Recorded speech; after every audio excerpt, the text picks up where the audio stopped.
Em julho de 1917, os trabalhadores pararam São Paulo.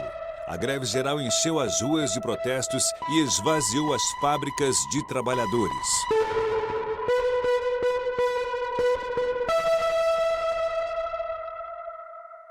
A Primeira República é um período fascinante em todos os aspectos, inclusive nesse aspecto das demandas por trabalho.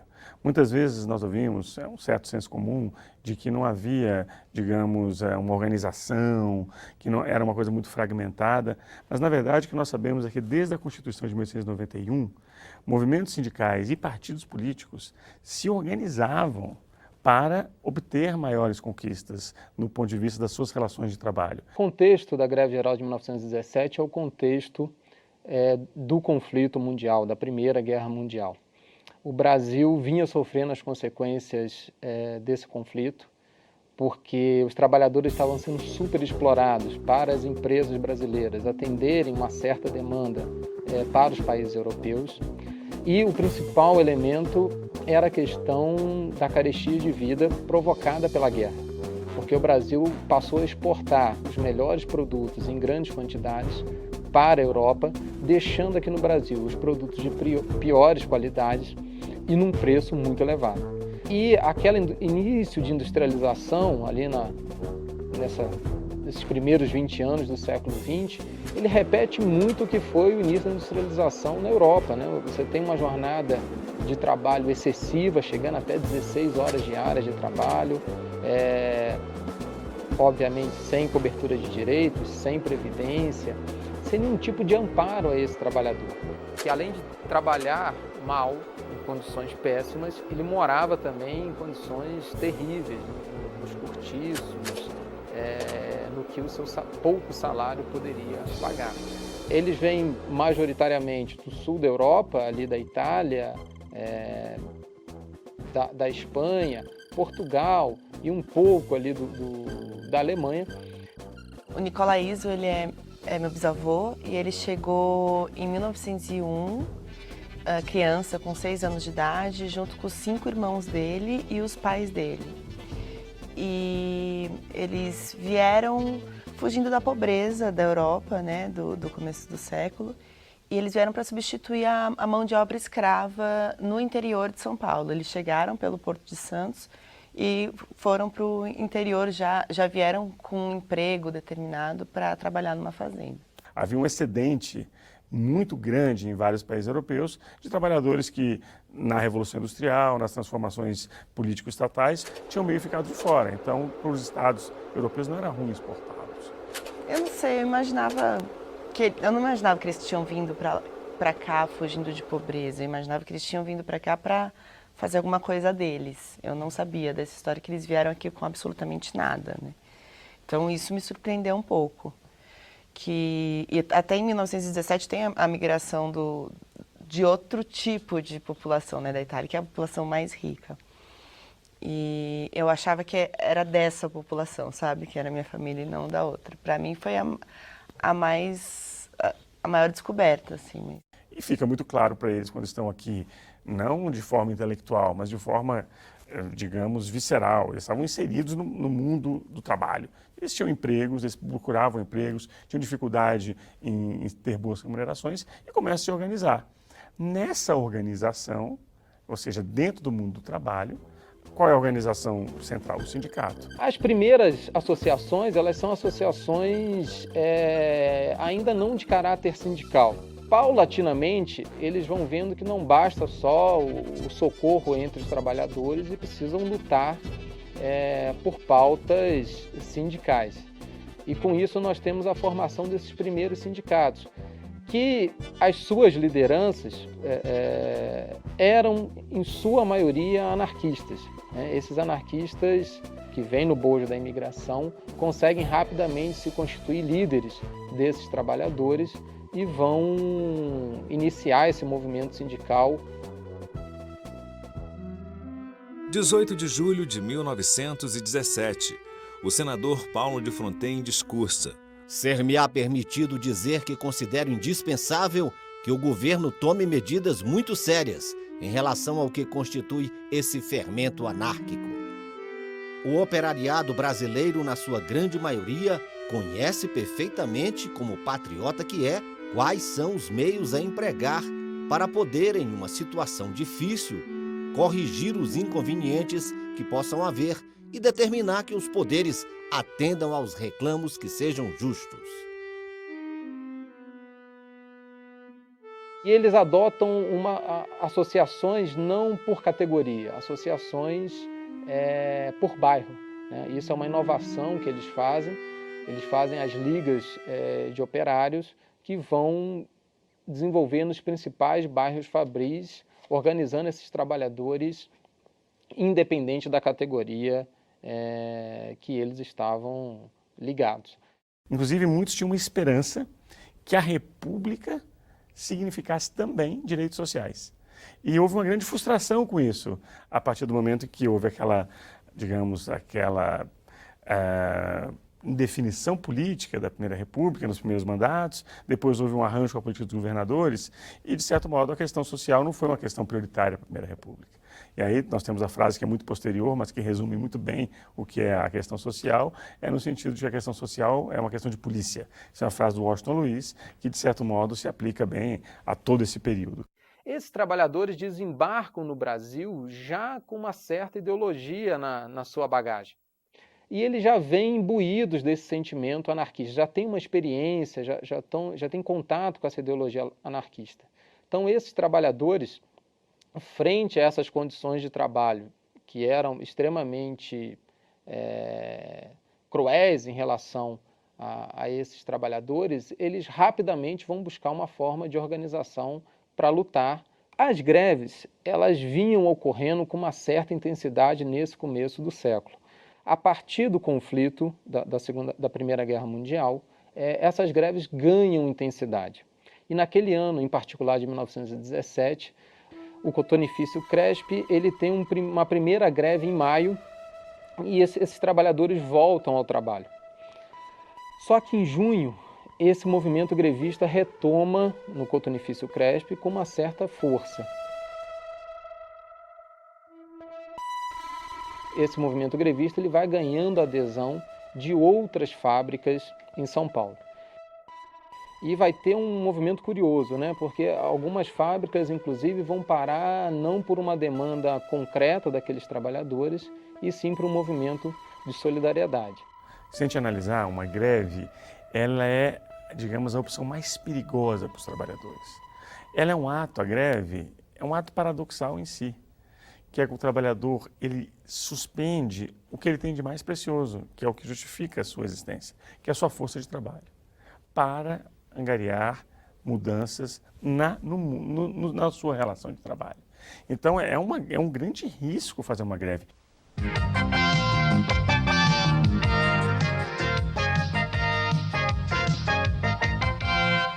Na reunião dos líderes pela manhã, o direito de greve foi o principal assunto. Não foi possível chegar a um acordo e a maioria dos líderes partidários decidiu pela manutenção do texto como foi aprovado no primeiro turno. Esse texto vai ser mantido. O que vale dizer é que nós vamos assegurar o direito de greve com grande amplitude, mas ao mesmo tempo vai permanecer a exigência de que, para os serviços essenciais, haja uma lei definindo como se proceder. A nossa posição é pelo controle jurisdicional baseado no princípio de que nós estamos estabelecendo um Estado de Direito, e o Estado de Direito só se assenta no tripé da liberdade, da legalidade e do controle jurisdicional. Na sessão da tarde, a primeira emenda votada restringia a estabilidade do dirigente sindical. A proposta foi rejeitada por 302 votos. Depois entrou em votação outra emenda restringindo o direito de greve. Também foi rejeitada. E o texto ficou da forma como havia sido aprovado em primeiro turno. O texto ele dá responsabilidade aos dirigentes sindicais e da classe trabalhadora de deliberarem qual é o melhor momento de fazer a greve e em torno do que devam fazer a greve. Eu acho que a classe trabalhadora não precisa de tutela, não precisa de governo, não precisa de patrão, não precisa da própria justiça dizer quando é que ela deve fazer greve. Imagine isso em 1917, sem nenhuma proteção, como visto como um ato, digamos, quase de transgressão da lei. Quando nós entramos em julho, esse movimento ele começa a se avolumar e nós vamos ter o fatídico evento do dia 9 de julho, que num piquete na fábrica de tecido Mariângela, a polícia, que estava intervindo cada vez mais, protegendo as fábricas, vai atirar contra aquele trabalhador, ferindo ele de morte. E muitos trabalhadores pagam com a própria vida esse risco. É o caso desse trabalhador que não era um líder. José Martínez era um trabalhador, um imigrante espanhol. E a partir daí, de fato, a greve ela toma outro rumo, ganha outra proporção, e nós vamos ter uma semana de 9 de julho a 16 de julho, que é uma semana, de fato, que São Paulo vai parar e nós teremos o maior movimento grevista que esse país já conheceu. Um caso como esse mostra esse aspecto duplo. Por um lado, uma repressão organizada promove esse tipo de resultado, ou seja, a morte do trabalhador.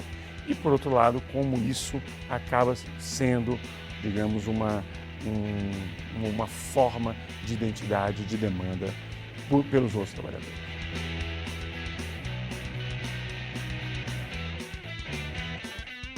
18 de julho de 1917.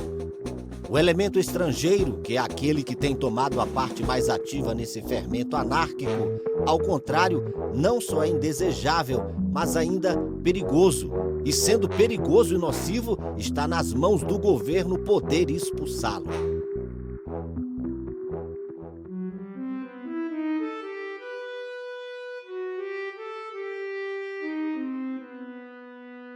É preciso que o governo tenha a energia necessária para prevenir fatos que amanhã podem ser de consequências muito graves, quando se sabem que essas agitações podem ter atrás de si elementos internacionais, que fornecem os capitais necessários para essa propaganda perturbadora, tanto mais quanto esses elementos são de países neutros, conhecidamente germanófilos. A semana de 9 a 16 ela é a semana crucial, né? No dia 9, o Martínez sofre o tiro, né, pela polícia. No dia 10 ele falece, no dia 11 é seu enterro. No dia 11, pós-enterro, é feita uma Assembleia Geral na Praça da Sé. E ali é decidido, de fato, uma greve geral em São Paulo. No dia 12, segundo todas as narrativas, São Paulo amanhece sem pão, sem leite, sem bonde funcionando. A cidade amanhece parada, né? Para a gente ter uma dimensão do que significou essa semana, os números calculados é algo em torno de 100 mil trabalhadores parados.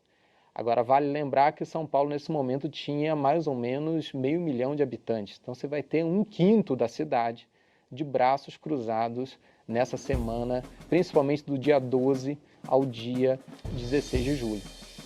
Então, essa semana ela é uma semana, de fato, crucial. O governo não consegue negociar diretamente. Os anarquistas, pela sua própria tradição ideológica, têm uma resistência em negociar com o governo do estado de São Paulo.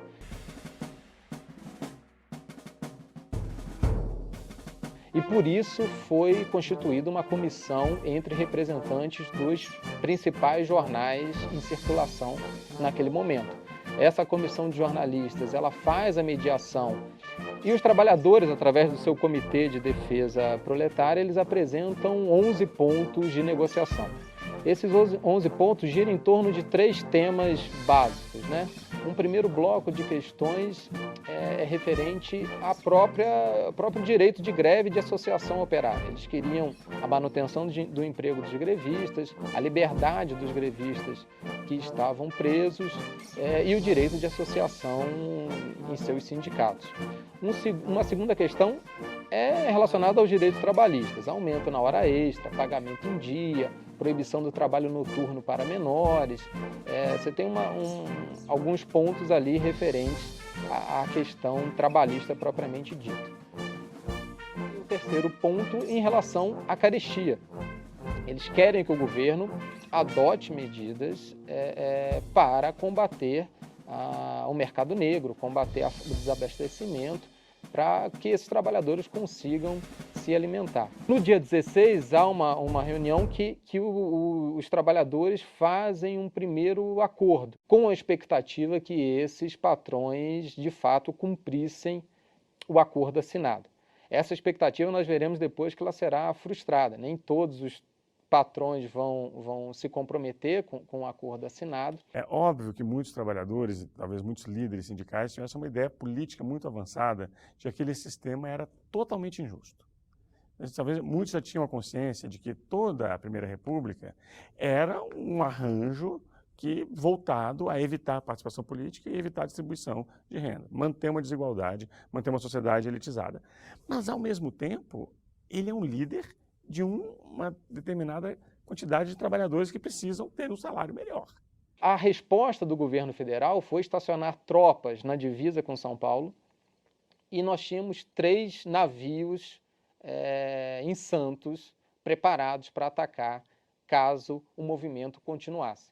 Um movimento desarmado, que talvez não tivesse condições de sustentar uma luta mais prolongada, frente a um governo federal que estava disposto, de fato, a fazer uma carnificina. Eles acham que a assinatura do acordo é a melhor medida a ser adotada naquele momento. Coisa é que um líder sindical mais experiente, que eventualmente teve contato com alguma teoria, ele tem isso muito claro. Outra coisa é que o trabalhador da base, que muitas vezes não é escolarizado, tem uma escolarização básica nessa época, a educação não era universalizada. Então, esse líder tem que se comunicar com a sua base.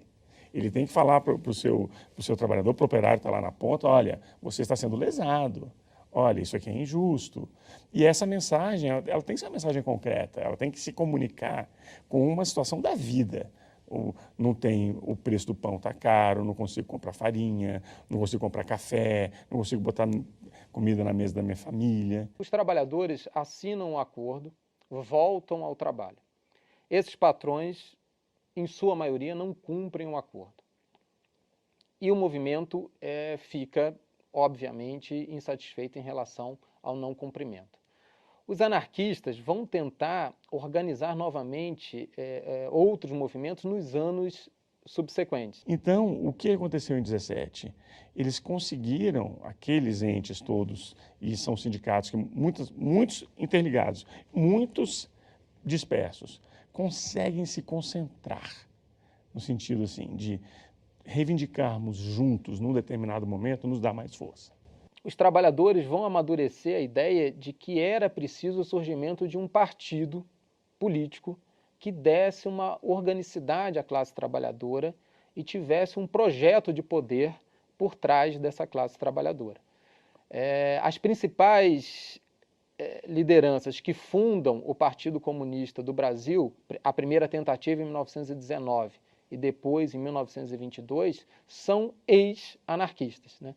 Por outro lado, a resposta do governo federal e do governo do Estado de São Paulo é uma resposta de aumentar a repressão em relação à classe trabalhadora. Eles entendem que a solução não seria continuar negociando com essa classe trabalhadora, e sim reprimi-la. E vai ter um processo ali no estado de São Paulo de expulsão, prisão e expulsão das principais lideranças anarquistas daquele momento. Penso que é necessário recebermos de braços abertos todos que vêm aqui para trabalhar, mas que não podemos absolutamente deixar de eliminar os elementos que procuram, quando a nossa situação financeira tende a melhorar, perturbar a ordem, desmantelando todos os princípios em que está organizada a sociedade brasileira.